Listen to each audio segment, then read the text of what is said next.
Então, enquanto o Silas pega lá, a gente vê qual é, então, a questão. A questão principal, e que já foi até mencionada pelos irmãos aqui. Seja lá qual for o método evangelístico adotado, tem que entender que é necessário, é essencial a comunicação do evangelho. Paulo fala o seguinte, lá em Romanos, tá? Romanos 10, do versículo 16 ao 18.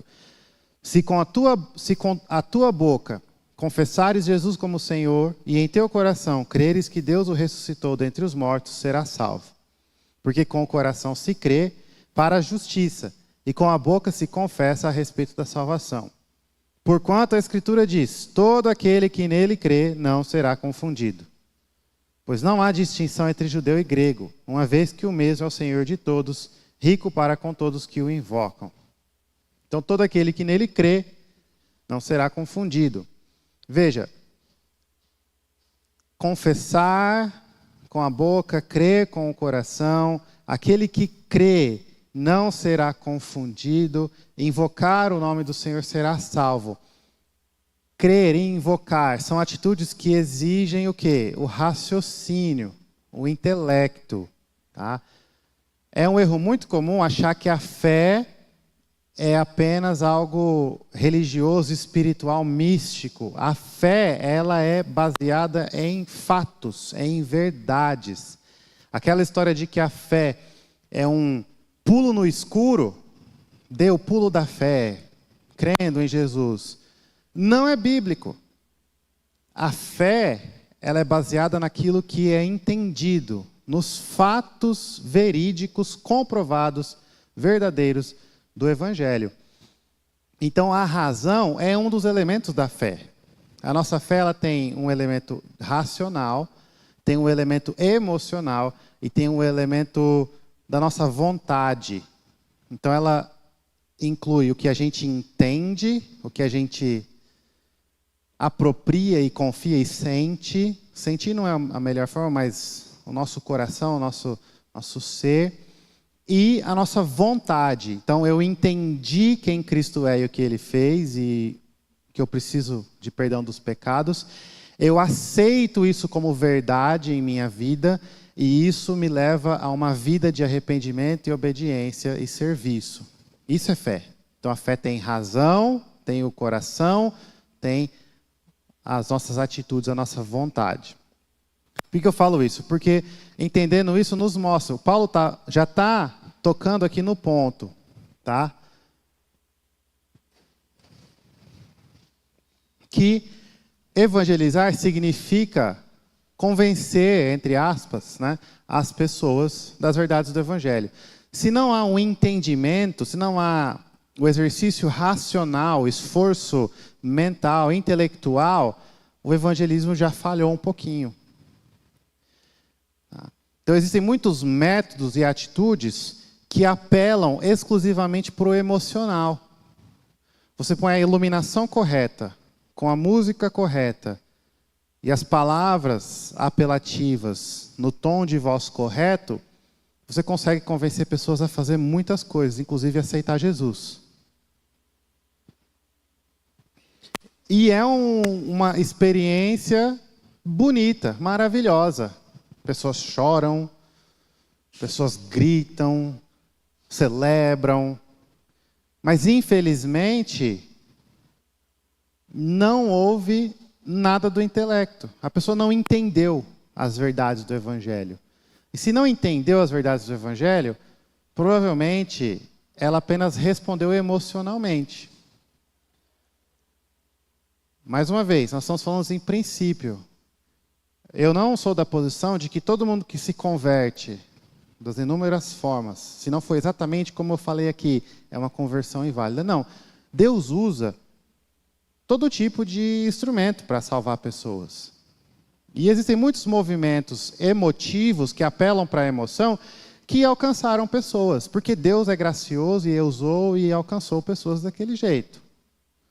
Mas isso não significa que é o melhor modelo, porque falha nesse primeiro princípio bíblico. Não houve comunicação do Evangelho. Comunicar o evangelho é importante. O evangelismo precisa ter essa comunicação. Comunicação significa o quê? Que uma mensagem ela é enviada e ela é recebida. Comunicar não é nem só eu falar. Eu posso falar à vontade. Eu não estou necessariamente me comunicando. Eu posso falar com o meu cachorro. Não, esse não é um bom exemplo, porque tem gente que acha que cachorro entende, né? Vamos pegar um animal que as pessoas não gostam. Fala um animal que ninguém gosta aí. Rato. Você pode conversar com o rato. Você está se comunicando com o rato? Comunicar requer o quê? Que a mensagem ela é enviada e ela é recebida, né? Então, evangelizar necessita comunicar o evangelho. Comunicar o evangelho. O texto continua, tá? Então, depois que ele falou que quem crê não será confundido, então nós estamos em Romanos 10, tá bom? A partir do versículo 16. Aí ele fala assim: como, porém, invocarão aquele em quem não creram?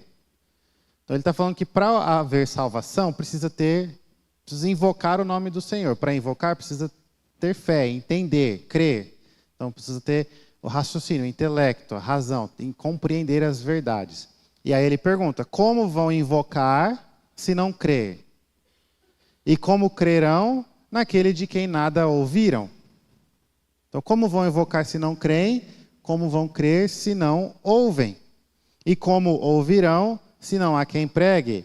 E como pregarão se não forem enviados? Como está escrito: quão formosos são os pés dos que anunciam coisas boas. Mas nem todos obedeceram ao evangelho, pois Isaías diz: Senhor, quem acreditou na nossa pregação? E assim, a fé vem pela pregação, e a pregação pela palavra de Cristo. Mas pergunto: porventura não ouviram? Sim, por certo. Por toda a terra se fez ouvir a sua voz e as suas palavras até os confins do mundo. Então a fé vem pela pregação e a pregação pela palavra de Cristo. Então veja, o método evangelístico mais de acordo com a palavra de Deus deve ter comunicação do evangelho. Pregação, verbal, falar. Verbal, normalmente, né? Mas essa comunicação, as verdades são comunicadas, tá? De novo, o irmão falou mais cedo, né? Porque Deus só salva pela pregação, tem que ouvir o evangelho. E eu falei uma palavrinha feia, né? Ordinariamente. É importante a gente ter isso em mente, porque a gente não pode cair no erro de pegar Deus e colocar Deus dentro de uma caixa que dita só salva pela pregação. Pegue qualquer livro com testemunhos de conversão que você vai ver que isso não é verdade. Tem gente que se converte catando um lixo na rua. Tem gente que se converte ouvindo uma música. Tem gente que se converte de inúmeras formas. Mas essas são exceções. Ordinariamente, ou seja, normalmente, é pela pregação que Deus salva. Então, enquanto um se converte por um jeito diferente, muitos são convertidos ouvindo a pregação, pela comunicação do evangelho. Por isso que eu estou dizendo, o método evangelístico, mais de acordo com as Escrituras, deve ter isso como princípio fundamental: comunicação do evangelho. Não estamos negando que tem gente que pode ser convertido de inúmeras formas. Mas é aquela história.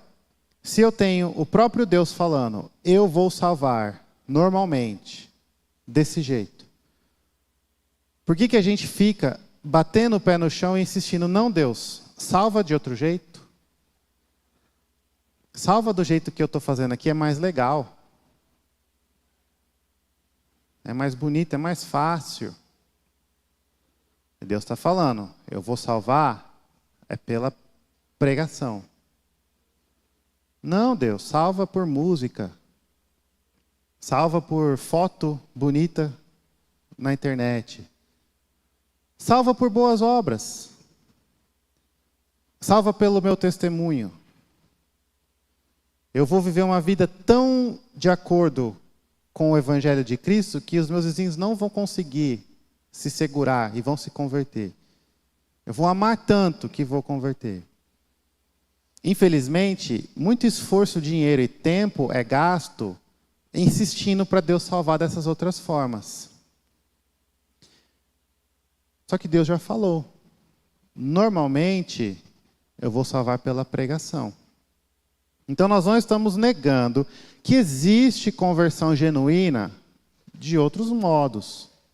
Eu sei uma história engraçada de uma rádio clandestina que era para ser muçulmana. E o radialista errou na frequência e começou a roubar o sinal de um culto presbiteriano.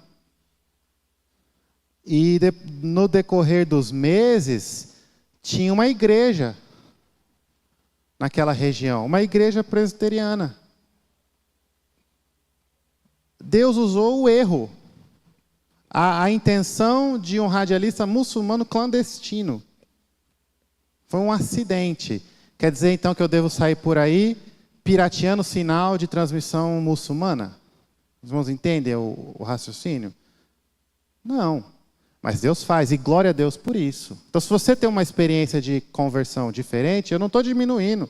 E louvado seja Deus, tão maravilhoso que te alcançou dessa forma. Você conhece pessoas, a gente não precisa ser também o chato que critica, mas isso aí não é conversão verdadeira, não. A gente não é detetive de conversão, a gente não é porteiro do céu, a gente não é fiscal de eleito. Louve a Deus por um testemunho de conversão, agradeça, cante, celebre, ame seu irmão. Mas não dedique todo o seu esforço focado nas exceções, porque Deus já nos falou o que Ele quer fazer, como Ele quer fazer, ordinariamente. Então a gente também tem que tomar cuidado. Deus só salva assim. Deus salvou Paulo derrubando ele do cavalo, né? Pastor, a minha conversão foi através de um cântico numa tarde da bênção. Então. Aquela música, só de ouvir sua voz e sentir seu amor. Em 98. Isso. E não estou aqui diminuindo nem negando. Glória a Deus. É uma música muito bonita. Muito bonita. Gosto muito dessa música. Mas, se eu pegar esse exemplo, seria prudente eu adotar um método evangelístico que é cantar a música Jesus que doce nome? Eu posso cantar a música nos meus esforços evangelísticos. Eu posso usar a letra da música, eu posso usar a música e a beleza dela para chamar as pessoas, para fazer as pessoas pensar, mas as verdades do Evangelho precisam ser comunicadas. Eu preciso complementar isso com a comunicação do Evangelho. Provavelmente, a irmã não parou só na música, e ela foi buscar as verdades do Evangelho e a comunicação, exatamente. A música não salva, vamos dizer assim. É o Evangelho. Eu fui tocada, né? A música foi um instrumento que Deus usou, exatamente. Pela música. Então, e também teve a pregação, né, do pastor. Isso. Então, as verdades... Esse é o princípio, irmãos. De novo, eu não estou falando aqui que evangelismo é só aquela visão tradicional de um pastor pregando e falando alto. Nós vivemos em contextos diferentes, épocas diferentes. Existe tecnologia, existem culturas diferentes, existe forma de conversar. É tudo diferente, cada lugar. E além disso, cada pessoa é uma pessoa, feita à imagem de Deus, em essência igual, mas de certo modo diferente de todo mundo. Não existe duas pessoas iguais no mundo. Com pensamentos diferentes, visão de mundo diferente. Então eu preciso de sabedoria para ler todos esses detalhes. Mas qual é o princípio? É a comunicação do Evangelho por trás. Muitas coisas podem mudar, mas o Evangelho ser comunicado. Então, ordinariamente, é pela pregação que almas são salvas. Então, o método correto deve levar isso em conta. Tá? Então, Como vamos fazer isso? Tá? Pode ser um folheto, uma entrevista, um vídeo evangelístico, uma pregação, uma conversa, ou qualquer outro tipo de esforço evangelístico que existe. Sair na rua, chamando, conversando, uma mensagem, um livro escrito,